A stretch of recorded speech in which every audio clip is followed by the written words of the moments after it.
All right, construction champions, it's your host, Ron Nussbaum, and we're here for another amazing episode of the Construction Champions podcast, where we talk about what it takes for you to not only be a construction champion in your business, but your life and with your family as well, and what that looks like. Today, we have another amazing guest.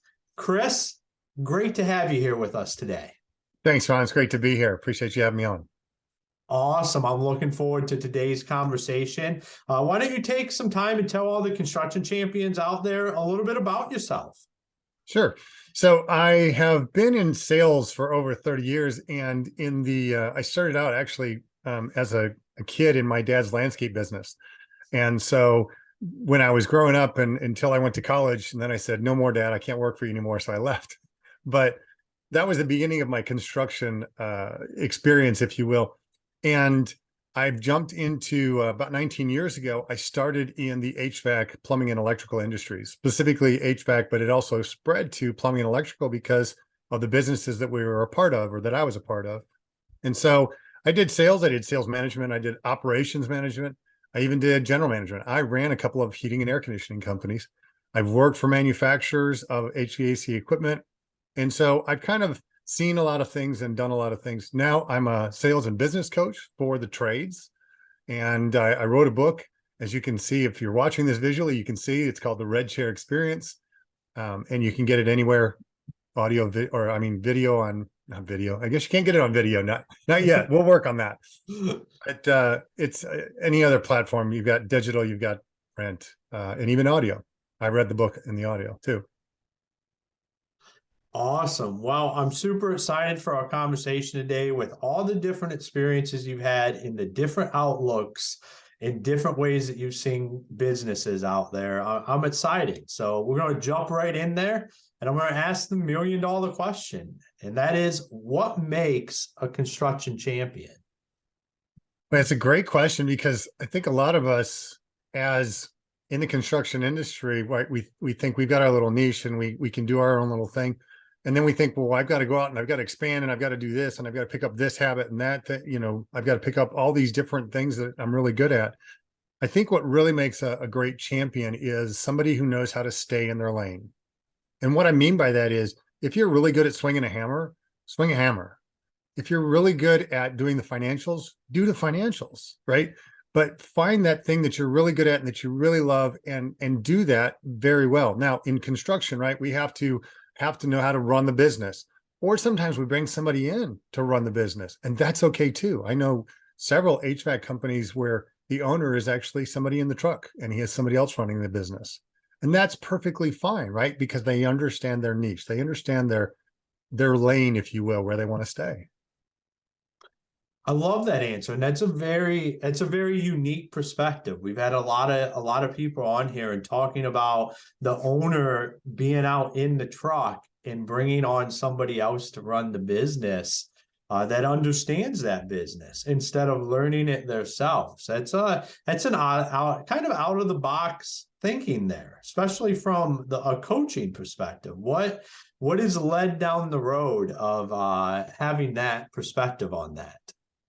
Well, I've learned a lot of different things over the years, right? I mean, I started with landscaping and then I went to college for architecture and found out that I really didn't want to sit behind a desk and draw buildings, but I really love the detail and I love drawing those things.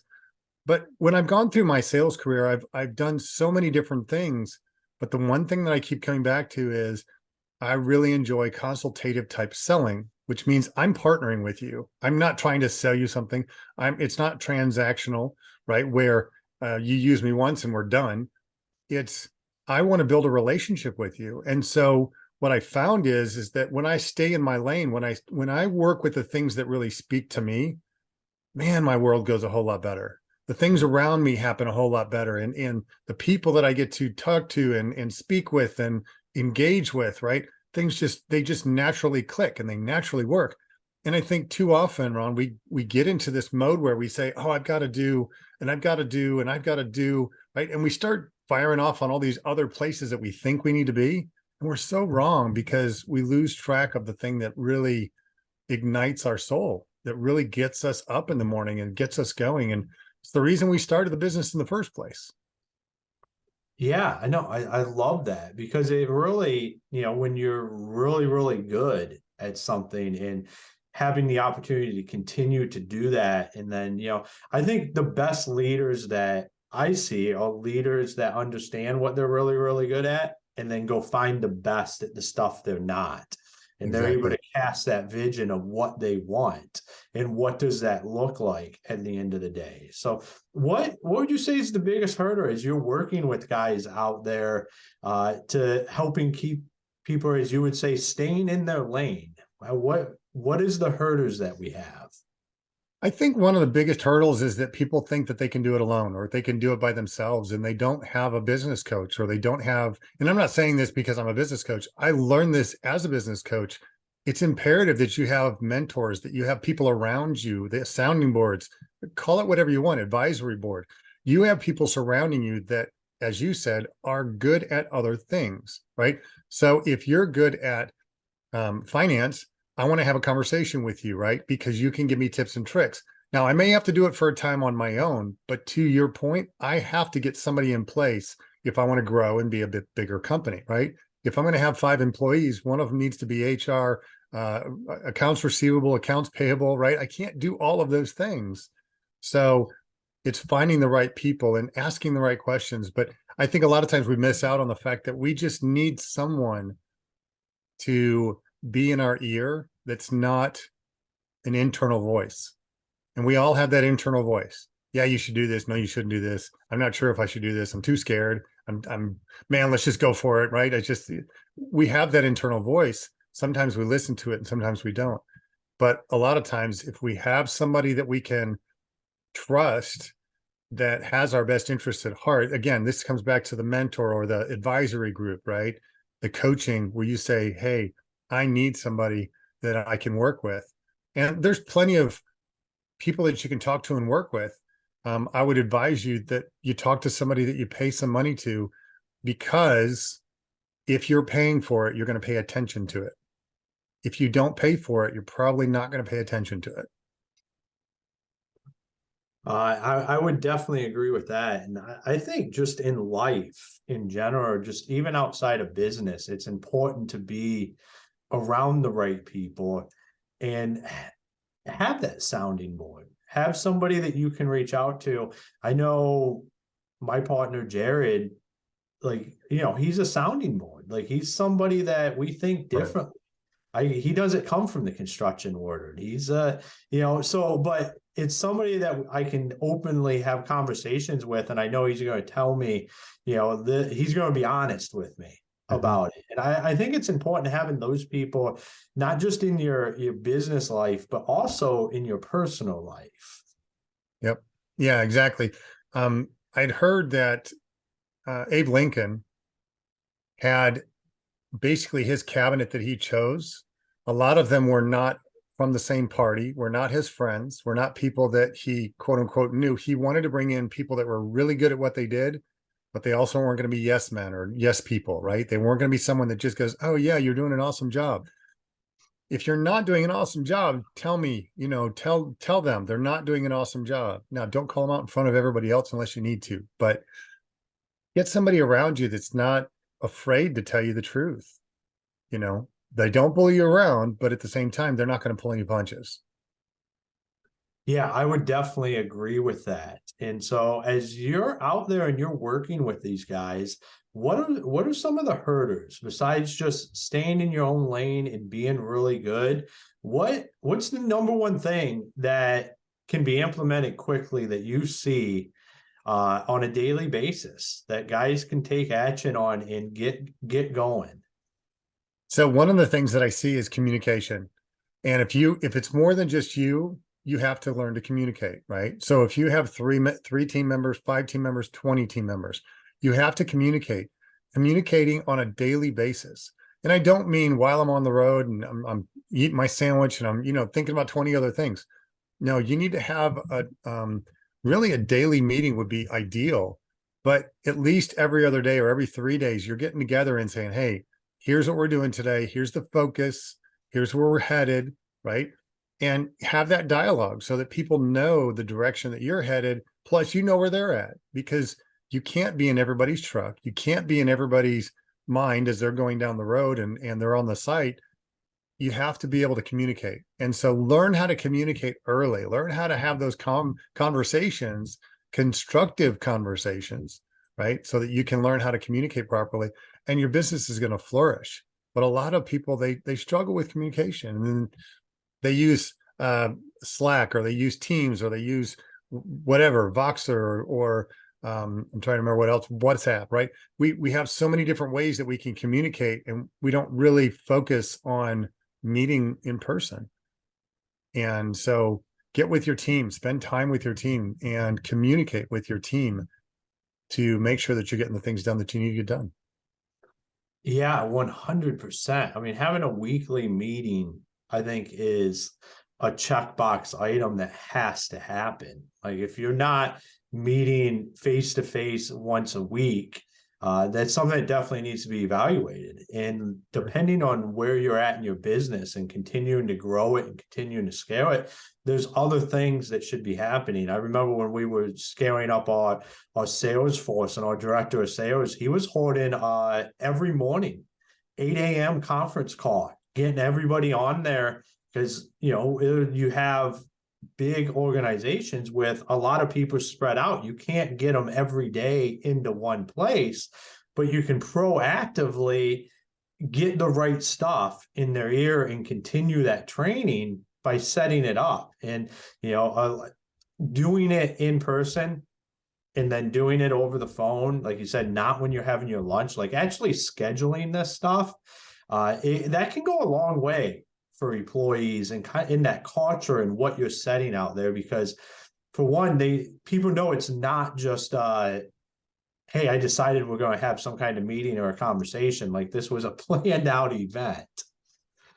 Yeah, well, and that way we learn how to communicate better as well, right? We have to plan the events, we have to plan the time, because you may want to give some direction on where you want the company to go. You may want to find out what's happening with this particular project or this particular person, right? So planning these, having a set time and schedule. And I see too often where that and training, where we think, oh, I don't know what to say to the guys. What's wrong with saying, here's how you hit a hammer, or here's how you hit a nail, right? With a hammer, right? Don't hit a screw with a hammer, right? It's using the right tool. And I know that sounds really basic, but I think sometimes we overthink this stuff, right? And by the way, classic overthinker right here, right? I know how to do that. But at the same time, how do we get away from that? And getting away from that means doing something as simple as, here's how you greet a customer. Here's how you interact. Here's what good customer service looks like. Here's what overcoming objections means, right? And going through each one of those so that they can see what it looks like. And it could be really basic stuff.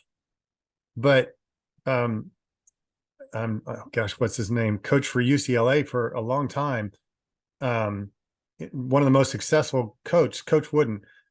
He used to, every year he would give the same speech, and the speech every year started off with, here's how you tie your shoes, right?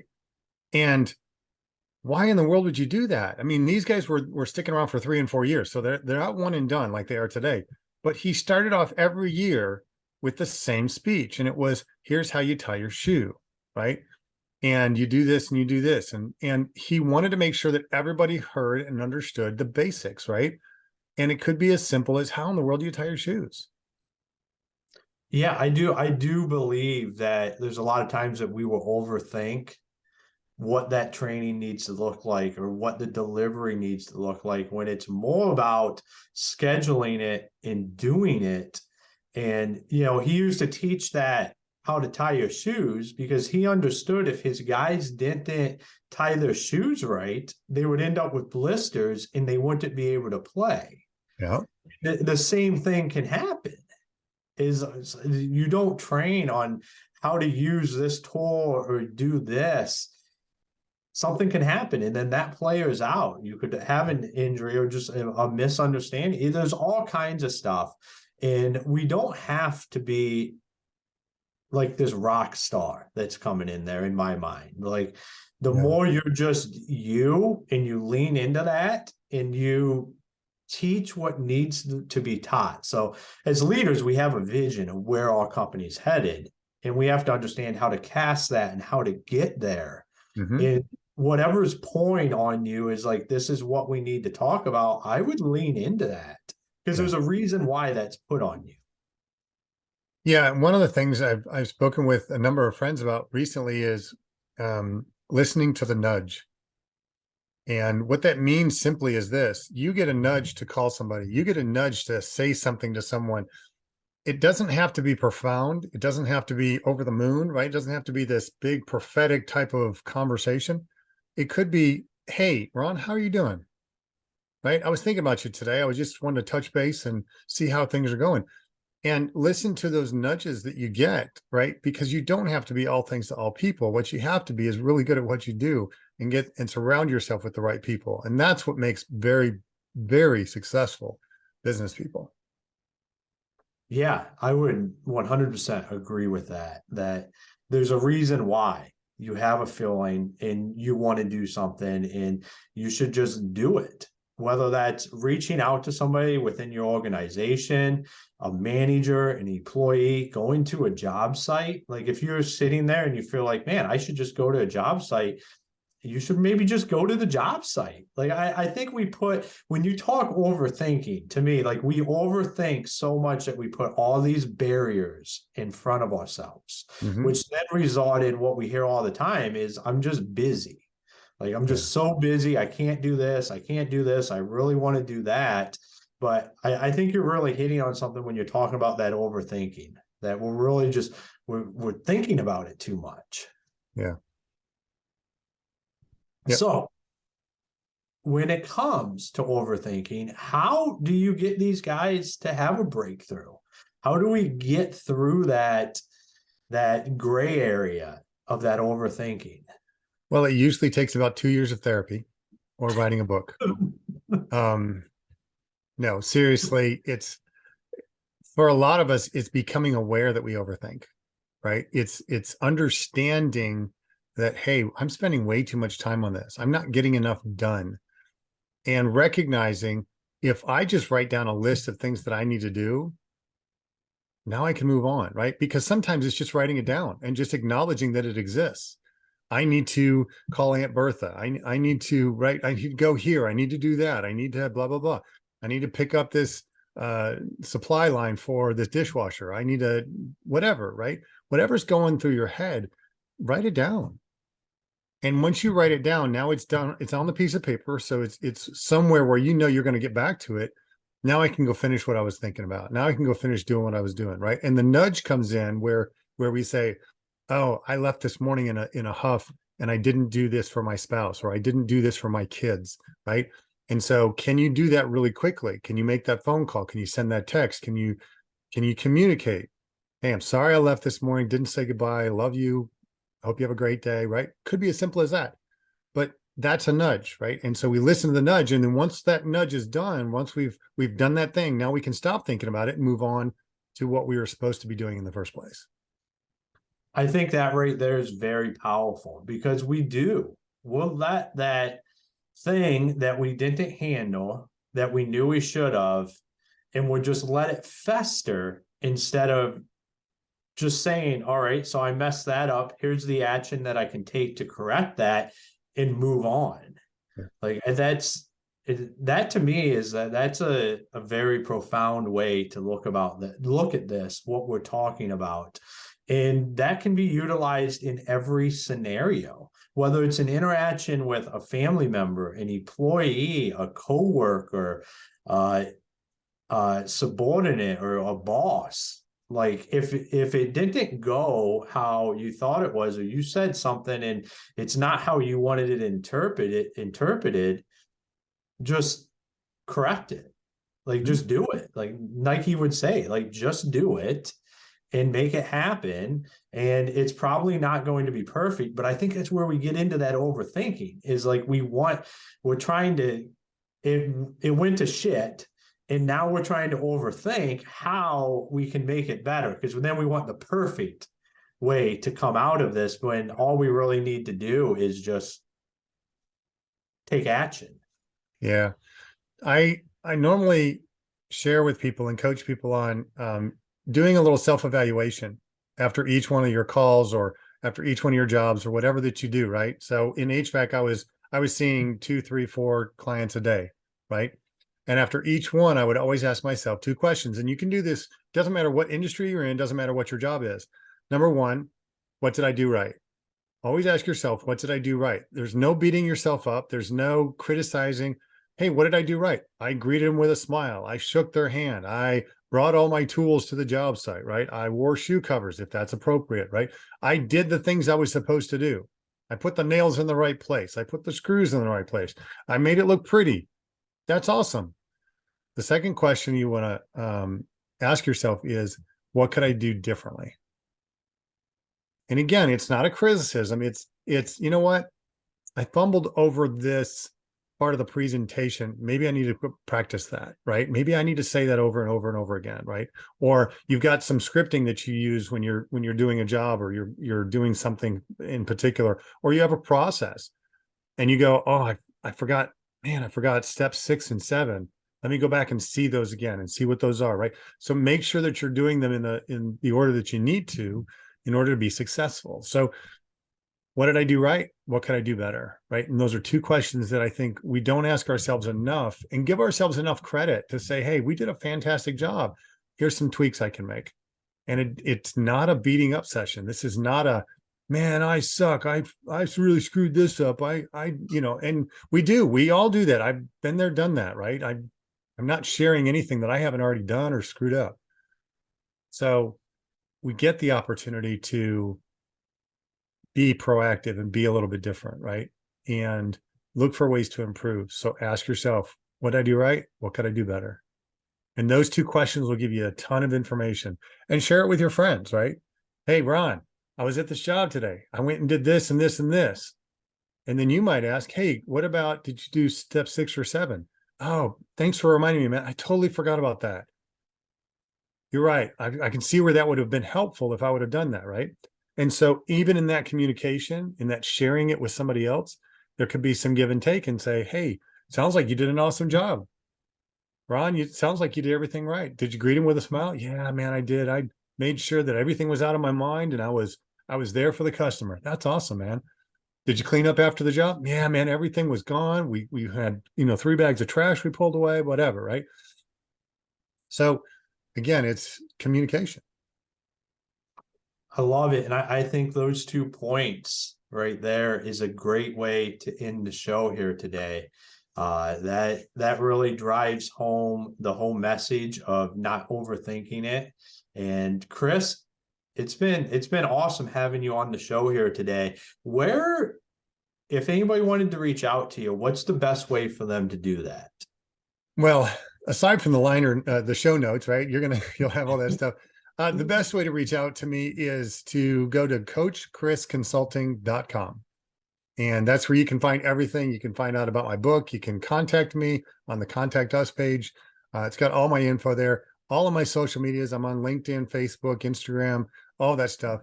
If you have any questions, you want to see some of my videos, training videos I've done, they're on YouTube, right? All of that stuff is there. So if you have any questions, don't hesitate to reach out. Awesome. Thank you for taking the time to be on Construction Champions today. Absolutely. Thank you, Ron. Appreciate it.